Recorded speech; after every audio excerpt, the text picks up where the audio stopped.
Hello and welcome to the section 2 of the course Lab Setup.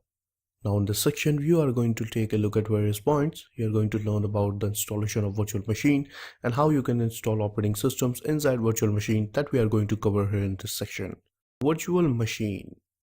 On this video we are going to take a look at a couple of points. We are going to learn about what is virtual machine and how we can install it inside our main operating system that I'm going to cover here.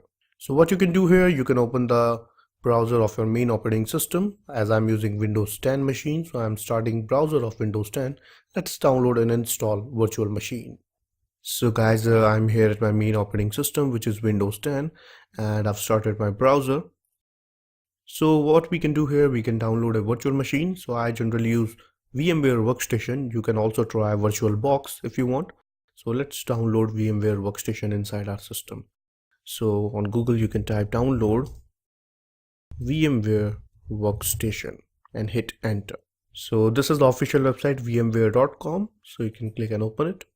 Here it is. So the latest version is VMware Workstation 15 Pro, and you can download it and you can use the trial version of VMware Workstation Pro 15. So you can see here that this link is for Windows, this link is for Linux. As I'm using Windows 10, so I'm going to use this link. So let me click download now, and this is 512 MB file. So you can click save file and download it inside your system. So guys, as you can see here that I've successfully downloaded the VMware Workstation 15, and now it's time to install it inside your machine. So what you can do here, you can simply double click on that file, and VMware provides generally 30-day trial, so we can try 30 days. Click yes, and you can see here that the installation is initializing here.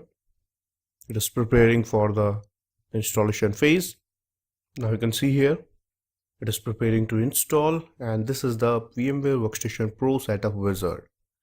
So what you need to do here, you need to click next, accept the terms and agreement. You can read the terms and agreement here. Then you can click next, hit next. Check for product update on startup, join the VMware. If you want to join their program, then tick here, otherwise you can untick them. If you want any updates, then tick here, otherwise untick them. Read here, click next. Do you want to create shortcuts on your desktop? So yes, and click install. So basically we have followed the instructions, and now we are at this window, which is the installation window. So you can see here that it is setting up the VMware keys in registry, copying the new files, updating the systems. Now guys, you can see here that installation is complete. So if you have license, then you can click on license and you can provide the license key. If you don't have, then you can enjoy the trial version of VMware Workstation. So let me click finish, and the installation is complete inside Windows 10 machine. Now how you can start? So you can click on your Windows and you can click on VMware Workstation Pro, and it will open up inside your Windows 10 machine. So here you can see that this is VMware Workstation. Basically I have already used, that's why it is showing me that your evaluation period is ended. But if you are installing this VMware Workstation for the first time, so it will give you 30-day trial. Got it? So the left hand side you can see my VMware OS are already available here. And this is VMware Workstation GUI. You can click on file, you can click on new virtual machine to create a new virtual machine. So this is all about the installation of VMware Workstation inside your main operating system, and we will also take a look the operating system installation in the next videos.